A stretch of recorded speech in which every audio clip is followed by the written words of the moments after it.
और शानदार होस्टिंग के लिए आपको बहुत बहुत बधाई और नमन है सर। मैं तो आपसे बड़ा प्रेरित रहता हूँ, प्रभावित रहता हूँ।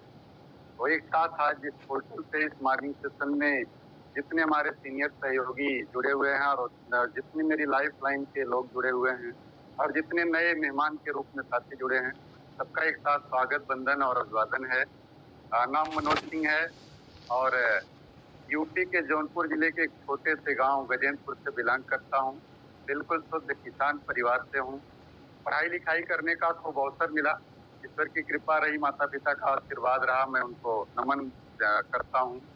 मैंने अपने यहाँ एक बड़ी डिग्री होती है पीएचडी, उसको हासिल किया। रिसर्च की डिग्री बड़ी डिग्री मानी जाती है। उसके साथ साथ मैंने बीपीएड भी किया।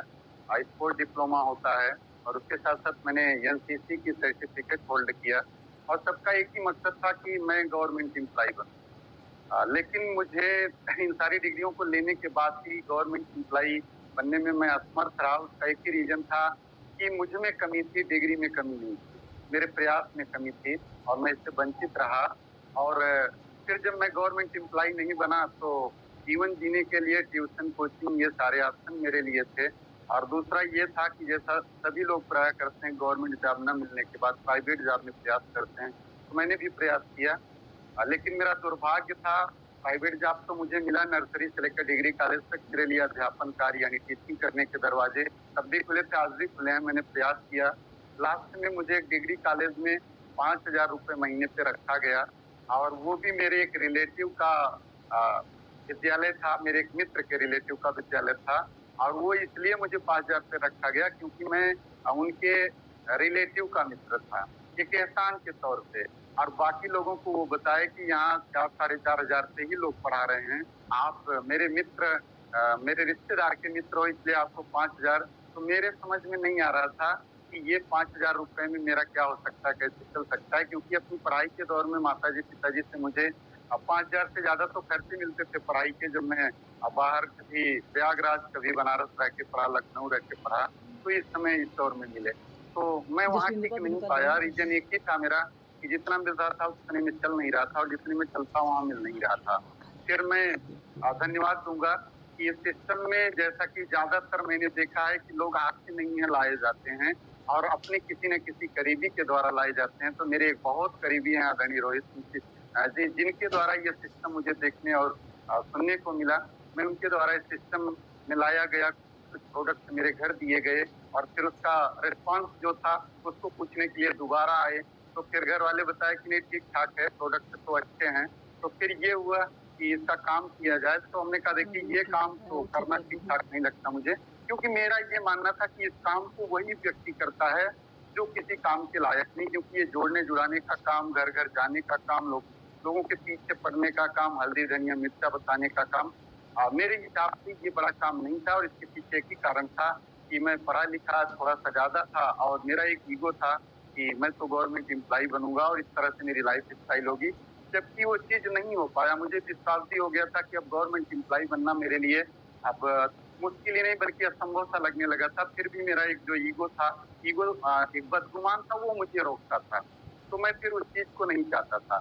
लेकिन ये दौर चलता रहा और कुछ दिनों के बाद मुझे एक सेमिनार देखने को मिला और उस सेमिनार से मुझे जब देखने को मिला तो सेमिनार में एक ऐसी पर्सनालिटी मेरे सामने थी जो पढ़ाई लिखाई बहुत कम थी और उन्होंने बताया कि मैं इससे करोड़ों बना चुका हूँ।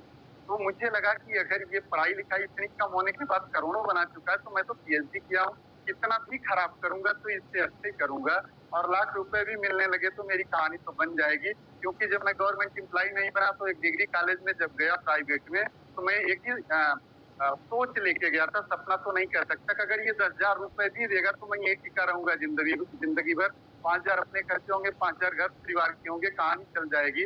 क्योंकि अब गवर्नमेंट एम्प्लॉय नहीं बना तो बाकी सपने अपने आप कुछ पूरे नहीं हो सकते, बस इतने से चलने वाला। तो मैं वहाँ एक संकल्प लिया कि अगर ये करोड़ों बना सकता आदमी इतना कम पढ़ा लिखा होकर के, तो मैं तो पीएचडी में बड़ी डिग्री है, कितना भी खराब करूंगा तो इससे अच्छा करूंगा और मैं लाखों रुपए कमा सकता हूँ। और मैंने फिर शुरुआत किया और शुरुआत किया तो उस शुरुआत में फिर मुझसे एक बड़ी गलती हुई जो अक्सर लोग करते हैं। आज अगर मैं अपनी एक सोच बता रहा हूँ, एक अनुभव बता रहा हूँ, मेरा कोई ज्ञान नहीं है क्योंकि स्टोरी शेयरिंग में ज्ञान देना अच्छी बात नहीं है। मुझे जो लगा इस सिस्टम में कि ज्यादातर लोग फेल्योर मिलते हैं, ज्यादातर लोग नेटवर्क मार्केटिंग में, खास करके आरसीएम में मतलब असफल लोग मिलते हैं।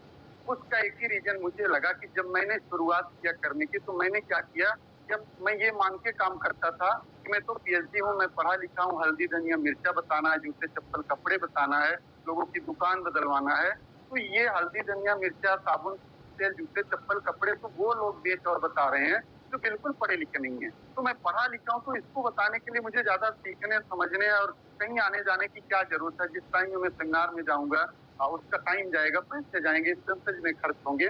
उस टाइम पैसे को मैं खर्च करके 10-5 लोगों से और जाके मिलूंगा और ये मेरा काम होगा। और ऐसा मैं करना शुरू कर दिया। और यहाँ इसको करते हुए मैं बस वही वाइटल की, कभी ईगल, कभी रनर, कभी ये तीनों से मैं चलता रहा। लगभग 1.5-2 साल तक मैं इसको करता रहा। वही 5-7 हजार, 8 हजार, 10 हजार आते रहे। तो मुझे एक संतुष्टि ये मिलती थी कि चलो मैं 10 हजार के लिए गया था, मनमानी करता हूँ, कोई कहीं ड्यूटी नहीं है, किसी का दबाव नहीं, किसी का नौकर नहीं हूँ, मेरी मर्जी बताता हूँ, नई मर्जी नहीं बताता हूँ, फिर भी 7-8 हजार आते हैं तो कोई फर्क नहीं पड़ता। लेकिन इसी बीच में एक घटना ये मेरे सामने गुजरती है कि मेरे से बाद में आने वाले लोग, मेरे से कम पढ़े लिखे और मेरे से कम योग्य लोग मुझसे आगे जाने लगते हैं तीनों में, अचीवमेंट में, और उनका मान सम्मान मेरे ही बीच में मंच पे होता है। तो मुझे एक चीज सोचने के लिए मजबूर होना पड़ता है कि यार बात तो कुछ है कि मेरे और इसके करने में फर्क क्या है, जो ये आगे जा रहा है और मैं पीछे जा रहा हूँ। फिर मेरी बातचीत मेरे गुरुओं से हुई और सिस्टम के सीनियरों से हुई, तो उन्होंने बस एक ही चीज मुझसे कहा कि सर इसको सीखना पड़ेगा। और मैंने कहा सर सीखने की क्या जरूरत है, और मैं तो वैसे भी कर ले रहा हूँ। तो एक चीज उन्होंने बताया कि ये साथी, ये नेटवर्क है और यहाँ टीम वर्क करने से ही बड़ा रिजल्ट आ सकता है। आप कितने भी शक्तिशाली हो, कितने भी योग्य हो, आप 24 घंटा में 24 घंटा काम करके अपने हिस्से का एक बड़ा एफर्ट करके बड़ा रिजल्ट ला सकते हो। लेकिन जिस काम को 100 लोग एक घंटे करके एक दिन में 100 घंटा कर सकते हैं, कोई कितना भी शक्तिशाली हो, उसको 24 घंटे के अलावा 100 घंटे में नहीं बदल सकता। इसलिए यहाँ टीम बनाना पड़ेगा और उस टीम को बना करके फिर हमको आपको सिस्टम से सीखते हुए आगे बढ़ना पड़ेगा, तभी आप इसको कर पाएंगे। फिर मैं सीखने के क्रम में आया, और सीखने के क्रम में आया तो 13-14 महीना बीता था। मैं रॉयल्टी का जो स्टार गोल्ड पिन होता है उस पे पहुंचा, और उससे पहुंचने पे 26,140 रुपए टीडीएस काट करके मुझे जब मिला, तो मेरा विश्वास बहुत ज्यादा प्रबल हो गया। और मुझे ये विश्वास हुआ कि अगर एक बार मैं रॉयल्टी अचीवर बना हूँ, उसका 26,140 आया है, तो बार बार बनूंगा तो बार बार आएगा। और अगर इससे बड़ी पिनों पे मैं जाऊंगा, इससे बड़े बिजनेस मेरे द्वारा, मेरी टीम के द्वारा होंगे, तो इससे बड़ा इनकम आएगा। मेरा विश्वास और बढ़ने लगा। और जहां तक मेरा ये मानना था कि मैं रॉयल्टी अचीवर बन के 26,140 जो पाया, उसमें सबसे बड़ी बात मुझे क्या दिखी कि मेरे रॉयल्टी अचीवर बनने तक मेरे कई साथी वाइटल की बड़ी बड़ी पिनों तक आए, 2 साथी मेरे एक स्टार बना, और कई साथी मेरे रनर विनर ईगल बने। और उनके इनकम की बात करूं तो कोई 200, कोई 500, कोई 700, कोई 1000, 2000, कोई 5-7 हजार, तो कोई 12,000, कोई 15,000, कोई 20,000, 22,000 तक इनकम दिया। और जब भी कभी मंच पे होते थे ये लोग, जब भी वो नाम लेते थे कि अगर आज मैं यहाँ हूँ, इस चीज को पा रहा हूँ, तो इन सारी चीजों का श्रेय जो है वो डॉक्टर साहब को जाता है। तो मुझे बड़ी खुशी मिलती थी यार, जो माता पिता अपने एक बच्चे को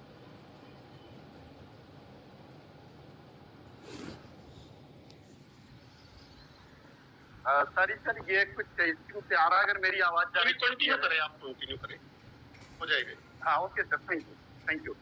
तो मुझे ये लगा कि अगर एक माता पिता अपने एक बच्चे को पाल पोस करके 20-22 साल, 25 साल तक अपना सब कुछ लगा देता है, अपने जीवन का निचोड़ लगा देता है, अपनी मेहनत, अपने पैसे सब, और जब वो बच्चा कामयाब होता है तो 90% बच्चे यही कहते हैं उस बूढ़े माता पिता से कि मेरे लिए आपने किया क्या है। और उस समय मैं बताऊं, जो मैं महसूस करता हूँ कि उस माता पिता के लिए सबसे ज्यादा कोई अगर दुख देने वाला शब्द होता है, वाक्य होता है उस बच्चे के द्वारा, तो यही होता है। अगर इसी जगह वो बच्चा केवल इतना बोल दे कि बाबूजी, पिताजी, आज मैं जो कुछ भी हूँ आपकी वजह से हूँ, तो शायद इससे बड़ा सुख, इससे बड़ी कोई उपहार की बात उस बूढ़े माता पिता के लिए और कुछ नहीं हो सकता। तो साथियों, इस सिस्टम में इतना अच्छा संस्कार मुझे मिलना शुरू हुआ, टीम को मिलना शुरू हुआ कि बहुत सारी चीजें एक अलग तरीके से दिखने लगी। मेरे अंदर जो एक बदगुमान था, जो एक ईगो था, वो सब बदलने लगा, और जीवन जीने का जीवन को सरल बनाने का एक कॉम्पैक्ट मैसेज जो होता है, एक आदमी को खूब पैसे चाहिए, पैसे का एन्जॉय करने के लिए कुछ समय चाहिए और समय के साथ-साथ पैसे लगातार आने की सुरक्षा चाहिए और एक बड़े समाज में उसका मान-सम्मान हो, घूमने-फिरने का एक अवसर मिले और एक अच्छा स्वस्थ जीवन मिले जिससे इन सारी चीज़ों का आदमी लाभ ले सके। वो सारी चीज़ें मुझे यहाँ बिल्कुल विश्वसनीयता के साथ इस प्लेटफ़ॉर्म पे दिखने लगी और मैं वहीं से फिर अपनी शुरुआत थोड़ा-सा और तेज़ी से करना शुरू किया और मैं उस क्रम को जब बढ़ाना शुरू किया तो फिर एक गलती मुझसे हुई जो अक्सर लोगों से होती थी कि मैं जब रॉयल्टी बन गया तो मुझे लगा कि अब क्या सीखना, अब तो मैं रॉयल्टी हो गया। मैं अपने को लीडर मानने लगा और जिस काम को मैं करता था थोड़ी-सी मेरी आदत उसको बहुत बेहतर करने का प्रयास करता था। और ये गलती मैं इसलिए बता रहा हूँ, हो सकता है कि सबके लिए सिस्टम में वो काम आए। ये मैं जैसे मैं मार्केटिंग प्लान करना शुरू किया, तो मेरी मार्केटिंग प्लान को हर जगह प्रमोट किया जाता था। जहाँ मैं होता था कि सर मार्केटिंग प्लान आप करेंगे। उसका रीज़न ये था कि मुझे खूब वाहवाही मिलती थी और मैं मार्केटिंग प्लान बड़े मन से करता था, प्रोडक्ट डेमो बड़े मन से करता था। लेकिन उस मार्केटिंग प्लान से रिज़ल्ट जो आते थे 100% आते थे। लेकिन टीम की जब बात आती थी, तो टीम क्या सोचती थी कि जब मार्केटिंग प्लान डॉक्टर साहब करेंगे, तभी प्लान अच्छी होगी, अदरवाइज़ प्लान होगी नहीं ठीक इसलिए प्लान मत करो। तो इसका डुप्लीकेशन नहीं हो पाता था क्योंकि सबको लगता था कि हम पीएचडी नहीं है, हम ज़्यादा पढ़े-लिखे नहीं, तो मुझसे इतनी अच्छी प्लान नहीं हो सकती। डॉक्टर साहब ही प्लान करेंगे, तभी जाकर के प्लान अच्छी होगी और लोग जुड़ेंगे, अदरवाइज़ प्लान ना करो, नहीं तो लोग जुड़ेंगे नहीं, खराब हो जाएगा इंफ्रास्ट्रक्चर। और ये अभिशाप इतना बना कि मैं तो दिन भर में 5-5, 7-7, 8-8 प्लानें करता था, लेकिन मेरी टीम में इसका डुप्लीकेशन नहीं हो पाता था। साथियों ये अभिशाप मेरी टीम को लगा, मैं रॉयल्टी पे डेढ़ पौने 2 साल तक पड़ा रह गया। और मैंने फिर इसको बहुत देर बाद महसूस किया, जहाँ मैं होता था बस मैं प्लान करूँगा, लोग मुझसे प्लान करवाते थे और ये गलती बहुत बड़ी गलती है। फिर वहाँ मैंने महसूस किया, अपने गुरुओं के माध्यम से समीक्षा करवाया, फिर पता चला कि डॉक्टर साहब ये नकल का बिज़नेस है, इस सिस्टम को इतना सरल बना दो कि आपसे मिलने वाला वो हर व्यक्ति बिंदास बोले कि सर ये काम तो मैं भी कर सकता हूँ।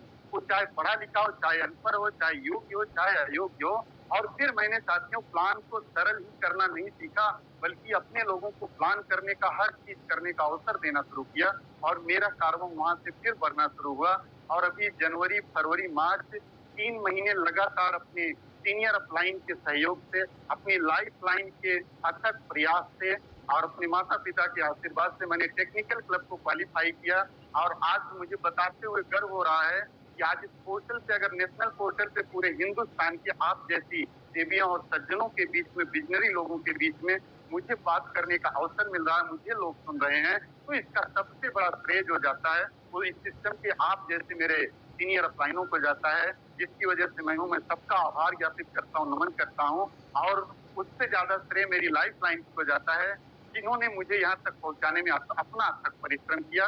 तो साथियों ये बहुत ही पवित्र, बहुत ही नायाब सिस्टम है। यहाँ एक जीवन जीने का पूरा कॉम्पैक्ट आपको प्लान मिलता है और इस प्लान को देने वाले हम सब के लिए इस पूरे संसार के लिए युग पुरुष, अवतारी पुरुष आदरणीय डीसी सर को मैं नमन करता हूँ, ईश्वर से प्रार्थना करता हूँ कि उनको दीर्घायु करें और स्वस्थ रखें ताकि ज़्यादा से ज़्यादा दिनों तक वो हम सबके बीच में रहे और बहुत सारे लोगों को उनके जीवन जीने और 7 पीढ़ियों को संवारने का अवसर मिले। तो बहुत अच्छा लगा आप लोगों से मिल करके, अपनी बात आपके बीच में रख करके। अगर कोई त्रुटि हो तो क्षमा करिएगा। इन्हीं सारे शब्दों को मैं अपनी वाणी को विराम देता हूँ और पुनः आदरणीय किरणपाल सर को आमंत्रित करता हूँ।